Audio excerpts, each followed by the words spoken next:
was like, because we also don't have a name for the podcast.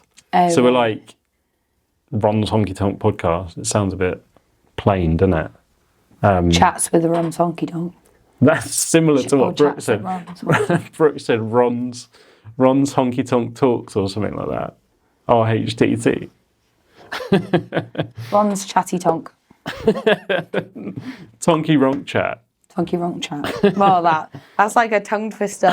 It's like Tonky Ron's Chat. Yeah. Maybe you could do like a jingle for the podcast. Welcome to Ron's Honky Tonk. Yeah. Well, welcome Rhiannon Paige. Right back. Yeah. Welcome to the podcast. Really Thanks appreciate you coming out. What's your beef with Lemonade? Do you know what, right? I think my messages I've had being like, just a quick one, like, I don't think it is, but like, do you actually not like lemonade? And I almost bought a bottle for you. Did you? If it was homemade, I would have been like, oh yeah, don't give me no sweats. Yeah. I'm not going to appreciate that. But I actually do really like lemonade. But the song's a metaphor for the negative people. Right. And, so, okay, I didn't think that deeply if about life it. gives you a lemon, Yeah. and a lemon's sour, you know, I see. really sour, put it in your Nice. mouth, and you're just like, then, Right. you know, I like it. just throw it away, That's cool. because I don't like. Yeah. So what was the process like writing that song? Do you know what? This song has been written many years ago. Okay. So like, this is one thing that's like propped up since I've like done it. Everyone's like, oh, so what was the writing process like? I'm like, I mean, I do remember writing it at the time, but I was definitely around like 16 years old. Around then, I wrote it with someone I was in a duo with at the time. So we wrote it together, and it literally was simply a case of we kind of like came up with the chorus, and then we were like, oh, this is like a metaphor for this, and then let's start talking about this. Because at the time, like, I really struggled like in school with like friendships and like being bullied and blah, blah, blah. And it's kind of that thing of like how I was feeling at the time, like just because people have been in your life forever doesn't mean actually that they know you better than someone else that might pop into your life now and actually spend that time getting to know you. So yeah, kind of stemmed from that. Yeah, cut out the sourness and bitterness. But it is funny, I was talking to my parents the other day, they were like, you do realise like that line where you say, the thing I find in life, nothing ever goes as planned, just like I was for my mum and dad. Yeah, no. Oh, damn. But the irony is, we need to talk. I was the planned child. I was. Right. It was my brother that wasn't planned, you know? He was the first child, didn't plan it. Yeah. Happened. The accident. So, you know. But some things just sound great in a song, so you just accept it. Got to roll with it. And, like, make a disclaimer to people, like, this isn't about you. I think that's kind of how comedy works. Like stand-up comedians like come up with all sorts of stories about their family or whatever, and it's just like it never happened. It's just like made up. So yeah, I mean, like, how do you think that? How do you think that? What kind of barrier do you think there is between writing songs and real life, and what we, especially being in the UK, because I mean, with country music, like. It doesn't sound country when we're not using certain terminology and like the accents, like we talk about, you know. So, like, how do you think that you can adapt to that as a British artist? I think it's one thing that like I have struggled with for a long time. I'm only starting to come to terms with the fact of just accepting this is me and this is what I do. This is my sound, because I've always toyed with the fact that. Sometimes I listen to my songs, I listen to other people's songs, I'm like, but they're so fit into the country category, like, you know exactly what they are, what they're trying to achieve. But like, I think, like, say with me, and like, I'm sure like everyone else does the same thing, writes from a very real place, but like, I do have that UK-ness twang, like, in it. And so like, you can very much, I think, tell that I am a UK singer. But I think, yeah, like when it comes to writing songs, like I have the fun songs and stuff, and like my first song, Honky Tonk, that I released is very much like that country song of wanting to. Everyone's got that song, and they're like longing to be in Nashville and stuff. But I think, Yeah, I try to keep it really real because I think people relate to it. Sometimes I think you can be a little bit too real, and I probably sometimes have done that before. But yeah, I think you just have to roll with what you have, and I feel like I struggled with that, but now I'm like there. Yeah, you kind of got to own it, haven't you? Your question. No, yeah, definitely. I mean, because I wrote down like, and we were listening to in the car, or I was listening to my AirPods as well before on the train, and Easy Ain't Right. Yeah, that's definitely my favourite one. Is it? Yeah. Ah. And I think because you probably, it's like you're being yourself as well. Like that's like who you truly are as an artist. I don't know, like whether you can speak on that, but and I think that's probably what I've been trying to on these podcasts that we've been having is I asked Finn and Brooke the same question about how do you think that UK country music can differ to what the US offers? Because again, with country music stereotypes, I don't know if you ever watched the what's his name, Grady? Is it Grady Smith? The guy that does all like the YouTube videos about country music, and he breaks down their statistics and their albums, does album reviews and things. And he did a video on the most popular words or most common words used in country music, and it's quite surprising actually. Girl, I think, was the most, not truck or beer or whatever. Oh, fair enough. Yeah, and so like, how do you think that UK country music will evolve? That's a tough question. I think the main thing with country music, like progressing forward, is actually like the fan base and people from the UK, like coming to terms with UK country, because obviously like there is that whole like divide between American country and UK country. I think if people just like, because I'm a strong believer in, I don't think you have to like have grown up around pickup trucks and you know all those sort of things to sing country music. Like at the end of the day, it is a genre. Like what's like, there's nothing stopping me from singing rock music or pop music. So why is there this whole like barrier between like UK people singing country music? It's like, for a fact, like one of my best mates, Katie, she's a country singer and she literally lives on a farm. And so it's like, well, actually she's got the pickup truck, she's got the horses, do you know what I mean? She's got the boots. So like, actually what is it that's so like wrong about her doing it? So I think like, and it definitely is progressing like so much more now, but I think like actually people stepping on our side and like pushing us all together and going forward with it, I think that will actually have the biggest impact on UK country music, if that makes sense.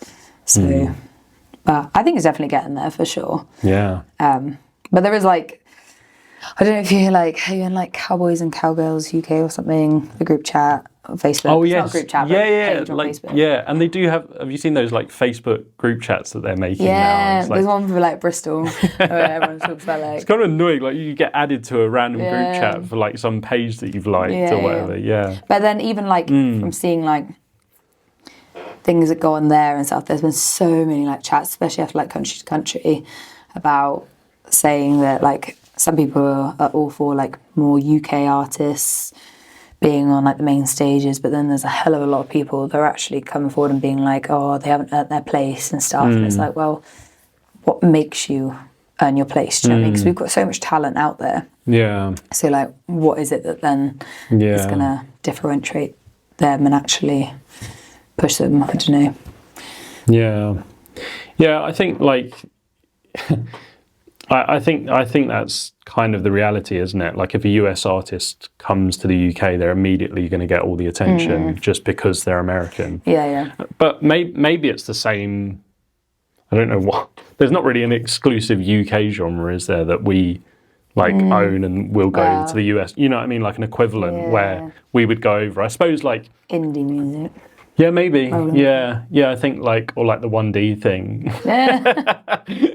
Whatever that was. The boy band era. Because I'm so interested in like the history of music and how it all evolves, and because like in the 60s and 70s you had I mean, all of how rock and roll started, because like Rolling Stones, the Beatles, they were all British bands that kind of started that trend and that genre blend, and it turned into what it is today.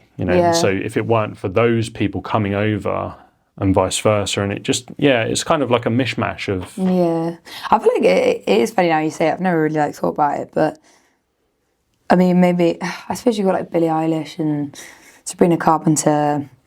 I suppose that's like pop, just pop. I don't know, but I mean, I don't personally know of any. Oh, maybe I do. Maybe this is going to be a really stupid thing to say, but go for it. But I was going to say, like, I don't really know that many American like rock bands. Do you know what I mean? Is Paramore American?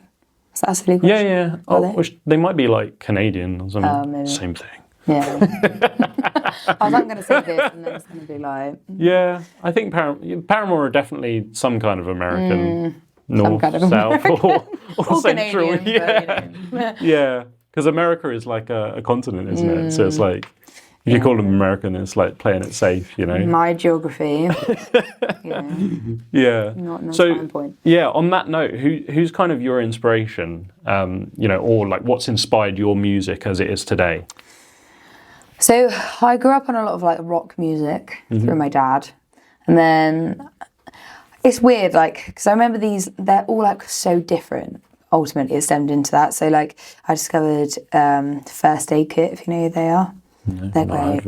It's a bit more like folky than country folk, but more folk. Yeah, they're amazing. So I listen to them like all the time. Casey Musgraves was probably the first like. Again, she's gone more folk now, but back in the day, I feel like she was a bit more like country. So she was definitely like one of my like top ones to listen to like all the time. But also stemming from rock. I don't know if you heard of a southern rock band called Blackberry Smoke. Yes. So I've seen them like multiple times and stuff. So that's definitely the Voice inspiration. Yeah, and because it's weird. Like I feel like I write quite like poppy, but then I have got certain songs where they are more rocky. But I think my voice lends itself to the rocky sound just because it's quite. You definitely need to belt more. Yeah, I need to write myself a Before He Cheats by Carrie Underwood. Yeah, but it's just. How do you achieve that? Yeah, well, I mean, like some of the greatest songs were written in like 5 minutes, weren't they? Yeah. I mean, Fleetwood Mac's. What was the lead singer of Fleetwood Mac? Sorry, Stevie Nicks. She wrote Dreams in like 5 minutes, apparently, at the end of her bed, on like a keyboard. Oh wow! Like 5-10 minutes. And Dolly Parton wrote 9 to 5 and Jolene in the same day. Apparently. Oh, really? Yeah, so... To be fair, though, like, I feel like that is the thing, like, once the thing comes to your head, I'm like, I have to finish it now. If I leave it too long, like, certain bits will change throughout the process, but I feel like once you've got an idea down, that's it, like, heads down, get it done. So... Is that always the case with your writing process, or do you have, like, a fixed... You're like, okay, I'm going to sit down and write a song, and this is how it's going to work, or do you kind of come up with a melody and like? Well, it's more like if I force myself to sit down and write a song, it's not going to happen. So like, it is kind of an idea pops into my head, and then I'm like, oh, or I'm like really in the mood or sad, and I'm like, I'm going to write a song, and see what comes out. Most of the time, it is kind of like I write something and then I'll try and finish it, and then certain bits will change. But then recently, like, I have written a bit of a song, but I just don't know how to finish it. But I'm like, I know that I like the bit that I've written so far. Yeah. But usually it does just come out, but not that often. Yeah. Nice. So what keeps you motivated with the climate in the UK with country music and the challenges that we're facing and, various aspects? What keeps you motivated? I think because it's like the only thing I want to do. And so like I get down a lot of the time, like mental health is such a huge part in music and I do get like very down, and I realise that probably everyone does get down, and so like I'm not alone in that, but there is like that thing of, oh, am I doing enough, is it worth like this stress, like I'm putting my pressure on myself, like to do this certain thing. But then I always go back to being like, well, this is all I want to do. And actually, as much as I want to make it so far, and I will keep continuing to try and get as far as I can, I'm still doing what I love. So really, what matters? Like, it doesn't matter whether I'm, you know, singing on the O2 or not. Obviously, I want to get there, but it's like, you know, as long as I'm happy, you need to like not lose sight of happiness, because otherwise you can really like downward spiral in the whole music business. But because that was going to be one of my questions, and I asked Finn the same question. What would you be doing if you weren't doing this? Like the lyric. I do actually have the answer to this. As much as I say, like, there isn't anything else I want to do, but growing up, I always... No, I would love to deliver babies, like being a midwife. Okay. Like, honestly, if music doesn't work out, but I just don't think I'm clever enough, so... You could, like, do the same at the same time. You could, like, sing to the mothers. Whilst delivering a baby. You know, Come on, baby. that could be your like hit. You know, like you're saying, like before he cheats, that could be your like. If you write that.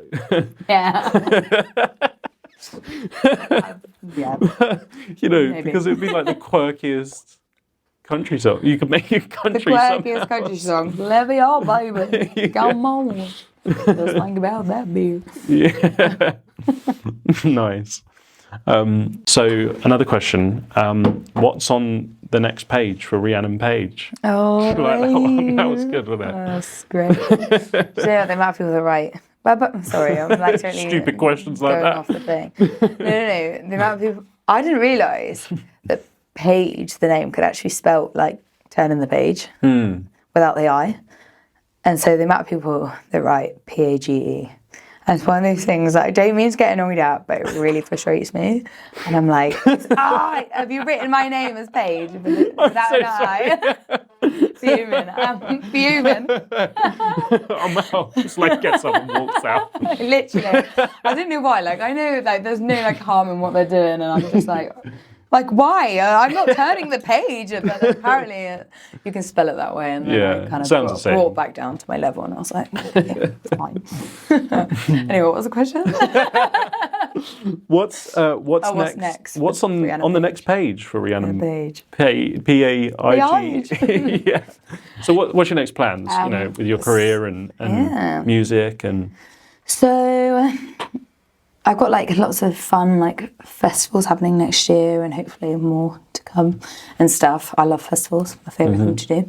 I am actually releasing my first collaboration with a very good friend of mine. We actually work together. And yeah, that's coming out. It was supposed to come out either the night of Honky Tonk or my birthday on the 11th. But we decided too much stress, need more time. So that's coming out early next year, which is nice. Okay. And then I've got my favourite songs yet to record, so I'm excited to get in the studio doing those, because I feel like my writing has progressed like a lot since I did like my EP and everything. As much as I love those songs, like, you know, I feel like there's lots of exciting songs to come. So would you say there's kind of like a new you on the horizon? Yeah, I'd say so. Like, I feel like I'm more finding my sound a bit more now. And it's so funny. I've got a new song. I think I'm going to do it later. And I went to like my band and I sang it to them. And my bassist was like, "It's very Rhiannon Paige." And I was like, well, what do you want? I was like, found my sound. So yeah, like I think I'm discovering where I want to sit with it all. But yeah. Awesome. So tell me a little bit about how you got into music in general, but country music as well. So, you know, how did you get into performing? So I do tell this story to like a lot of people just because it's the truth. I was like born with 70% loss of hearing until the age of like 8. And a lot of kids are born with it, and they have like grommets and it cures it and it goes away and everything. But for me, it like nothing was working, so I had to have skin grafts done in both my ears. And then I regained my hearing when I was about 8. And then I remember sitting in a music lesson, and I was in year 8, so what are you, like 12, 13 maybe? 12? Yeah, like 12, 13, Yeah. And this girl, she was sat singing and playing guitar, and I was just looked at her, and at the time I was having piano lessons. I looked at her and I was like, oh, I want to teach myself to play guitar. And luckily my dad had this like really cheap like Yamaha, I think. And I literally went home and I just looked up YouTube videos and taught myself to play guitar and just did it like for hours and hours every single night. And then I started singing along once I got the knack of the guitar, and I was literally tone deaf, like I couldn't sing at all. And then eventually, like, I don't know, I just stuck with it. Like, I'd never had lessons or anything. Okay. And I just taught myself to sing, essentially. And yeah. Yeah, interesting. But I think, like, because I couldn't, it was something, like, new to me. Like, and I really just enjoyed music. Again, like, my dad's a massive inspiration. Like, he brought me up listening to music, like, all the time. So I just really enjoyed it. So how did you get into country music then? That was like through like I say, like my dad with the whole rock music, going into southern rock, discovering. Yeah, he always listened to First Aid Kit. You're gonna have to check him out now. And then that kind of like stemmed like Casey Musgraves, and obviously the Shires came about. So I very much got into the Shires. They're like the OGs now, aren't they? And and yeah, you mean like you listen to one thing and it stems onto another thing, and then you realise like, oh, I'm into country, you know. So. Yeah, definitely my dad's musical influence. Not that he was like solidly like into country, but I feel like a lot of genres lead into another, and before you know it, they are. And I feel like that's. I mean, I definitely hear that in your music, you know, and that's a really good thing. That it's like a kind of you can hear inspirations in people's voices and their music, and I think it's good to have that, because that's just where we are. Yeah. As a generation, musically, there's nothing new under the sun. Everything's kind of not being reused, but you know what I mean. Like everything's kind of repeating in a similar way, but it's good to blend music, and you know, even like Luke Combs' Fast Car. It's like you know, he did it slightly differently, and he's somehow made it country, whatever that means.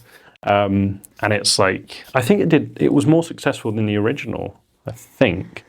I feel like maybe incorrect, but yeah. So that's really cool. And do you know who Beth Hart is? The blues singer. Maybe if I like heard songs. Yeah. Well, that's who I hear in your voice. Oh, really? Especially when you belt. Yeah, because she is like an awesome singer. Definitely check her out. I see. I love a bit of blues music. Like. I genuinely think like if I wasn't doing country, I'd either be doing like rock or like you just told me you'd be a midwife, you know. But huh? You just told me. Yeah, no, but aside from music, I'll be popping out babies singing some blues. Singing blues. Here she comes. Here she comes. Hey, it's a boy. Oh, amazing. Well, thank you very much for coming out. Really appreciate your time, and hopefully we're going to hear some music now. Yeah.